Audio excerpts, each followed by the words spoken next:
Welcome to the Tilila Report. I'm Elisabeth Myers, aka Tilila, coming to you live from Marrakech and bringing you another Tilila Report.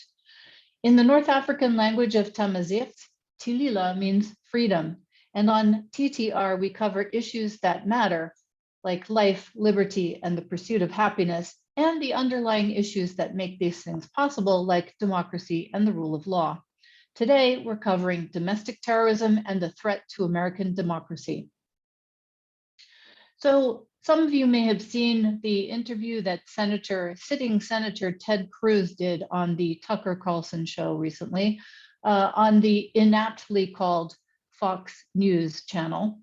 Carlson, who was not a journalist, called Ted Cruz a liar. He said it's a lie to call the January 6th attack on our capital a terrorist attack. And he asked Cruz why he told a deliberate lie. Well, let's take a look at this. What is domestic terrorism? And was it a lie that Senator Ted Cruz called the attack a domestic terror attack? Section 802 of the USA Patriot Act expanded the definition of terrorism to cover, quote, domestic as opposed to international terrorism. And here's what it says. A person engages in domestic terrorism if they do an act that is dangerous to human life, that is a violation of the criminal laws of a state or the United States, if the act appears to be intended to, 1, intimidate or coerce a civilian population, 2, influence the policy of a government by intimidation or coercion, or 3, affect the conduct of a government by mass destruction, assassination, or kidnapping. In addition, the acts have to occur primarily within the territorial jurisdiction of the United States. And if they do not, they may be regarded as international terrorism. Section 802 did not create a new crime, however, of domestic terrorism, but it did expand the type of conduct that the government can investigate when it is investigating terrorism. The USA Patriot Act expanded governmental powers to investigate terrorism, and some of these powers are applicable to domestic terrorism. Okay, so that's a statute. What does the FBI say about domestic terrorism? The FBI defines domestic terrorism as the unlawful use or threatened use of violence or force by a group or individual based and operating entirely within the United States or Puerto Rico without foreign direction committed against persons or property to intimidate or coerce a government, the civilian population, or any segment thereof in furtherance of political or social objectives. So look at the elements. Domestic terrorism, unlawful use or threatened use of force or violence to intimidate or coerce a government in furtherance of political objectives. That's according to the FBI. And a terrorist incident, according to the FBI, is a violent act or an act dangerous to human life in violation of the criminal laws of the United States or of any state to intimidate or coerce a government, the civilian population, or any segment thereof in furtherance of political or social objectives. January 6th was the day in which then President Donald Trump supporters sought to stop Congress from certifying his loss against Joe Biden in the 2020 presidential election. You will recall that the rally was called Stop the Steal. Stop the steal, meaning coercion of the government to impede a constitutionally mandated action by the US Congress in certifying the Electoral College votes. Every element of domestic terrorism is there. Senator Cruz called it right. In fact, it's Tucker Carlson who was the one gaslighting the American people and lying to his audience. But what is really disturbing about this encounter is that Carlson has enough power because of the reign of terror Trump still has over the Republican Party that a sitting US senator cowered before him and groveled at the talk show host's knees to change his story on air. So moving on here, let's talk about what's happening on the domestic terrorism front and what it means for our democracy. Yesterday, at a hearing before the Senate Judiciary Committee, we learned that the US Department of Justice is creating a new unit to counter domestic terrorism. This is directly linked to the January 6th Capitol attack and the growing threat from white supremacists and anti-government activists within the United States. US national security officials say that domestic extremists now represent an elevated threat on a par with that posed by foreign military groups such as the Islamic State. And who are these domestic violent extremists? They are individuals in the United States who seek to commit violent criminal acts in furtherance of domestic, social, or political goals. This is according to Matthew Olson, the Assistant Attorney General of the Department's National Security Division, the division where this new unit will be housed. And he cites a growing threat from people who are motivated by racial animus, as well as those who ascribe to extremist anti-government and anti-authority ideologies. The new unit will work to ensure that such cases are properly handled and effectively coordinated across the Department of Justice and around the country, according to Olson. To date, the DOJ has brought criminal charges against more than 725 people involved in the January 6th attack, and some of the defendants are members or associated with far-right groups, including the Proud Boys, the Oath Keepers, and the 3 Percenters.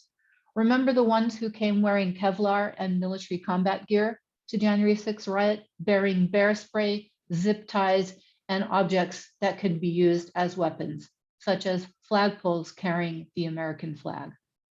We know that as of November, the FBI was conducting some 2,700 investigations related to domestic violent extremism, according to a top FBI official who testified before Congress then. So folks, our democracy is in danger. Vice President Kamala Harris warned just days ago, right now we are about to take ourselves off the map as a role model if we let people destroy one of the most important pillars of a democracy, which is free and fair elections. There have been 33 more restrictive voting laws already enacted by Republican-led legislatures around the US this year. And these are all based on the big lie, a lie that Trump has been pushing since before he even got elected in 2016. You remember when he said, if he loses, the elections were rigged? So new evidence in December from the bipartisan January 6th House Select Committee shows a planned and funded seditious conspiracy never seen before in US history. Despite multiple audits and recounts in numerous battleground states and states which Trump won that found no support for the claims of widespread voter fraud, not a scintilla of evidence was produced in more than 60 court cases brought by Trump's lawyers, and still to this day, where is the evidence? Trump still promises, oh, in a few days we'll see the evidence. We still haven't seen it. It's been more than a year.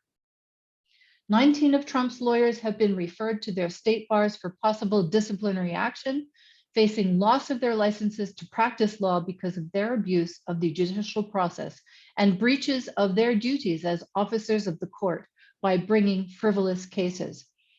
And Trump's personal lawyer, Rudy Giuliani's license has already been suspended. But what we learned in December was even more egregious than those efforts to try all of the legal means to overturn a duly free and fair election in 2020. There were texts sent by members of Congress and Fox talk show hosts to former Chief of Staff Mark Meadows that demonstrate a months-long plot to steal the election and reinstall Trump. At least 2 of Trump's lawyers drafted PowerPoint presentations, legal memoranda, laying out the roadmap to do it. And the steps included declaring a state of emergency and imposing martial law. His campaign organized a war room inside the Willard Hotel, just steps from the White House. And when all of the possible legal avenues of challenging the 2020 elections were exhausted, when the more than 60 courts, the vice president, the Trump's chosen then attorney general at the DOJ, the secretary of state of the battleground state of Georgia, and numerous other officials told Trump there was nothing more that could be done, Trump resorted to the illegal, inciting a mob to armed insurrection to go down to the US Capitol, to march down Pennsylvania Avenue to the US Capitol and stop the Congress from doing its job. Not even during the Civil War did we have a US president himself involved in trying to overturn the government. And we came startlingly close to losing our democracy 1 year ago. It was only a handful of people's belief in the democratic and peaceful transition of power that kept it from happening. Let's not be complacent. What happened on January 6th last year was only a dress rehearsal. We must remember that democracy doesn't happen by accident, and we have to renew it with each generation, as President Biden reminded us in December's Summit for Democracy. That didn't get a lot of coverage from the media. And democracy depends on people believing it. And right now in America, nearly half the population doesn't. They believe the big lie that the election was stolen from Trump. That brings me to President Biden's speech on January 6th this year, the 1 year anniversary of that domestic terrorist attack. That didn't get much coverage in the right-wing whitewashing media, which is really too bad because Biden finally took off the gloves. He called out Trump for what he is, a small loser with a big ego. Biden put it a bit nicer than that, but the message was clear. It's time to stop the lies. It's time to realize what danger a man like Trump, whose role models are the world's dictators, is to a country that is a democracy, no matter whether you call it a republic or something else, and aspires to remain democratic. So what now? We have to keep democracy alive. And that's going to take changing the paradigm. We have to change it because the current trajectory we're on is leading us to autocracy and fascism. The parallels are too stark. If the parallel with Nazi Germany is too scary for you, just compare what is going on now with Trumpism in the US to what happened in Russia after the collapse of the Soviet Union in the 1990s. It took only 20 years for Putin to become a life-term dictator who has utterly eroded all freedom of expression, assembly, and the press. And Trump is using the same playbook. So what do? First, we have to keep telling the truth about Trump and the insurrection to counter the whitewashing and the lies on the right. But more importantly, we have to preserve voting rights for the millions of Black and brown people in the US. That is the most pressing thing we must do as Americans at home and abroad to work on this year and next to ensure that everybody who is eligible to vote can vote and have his or her vote counted.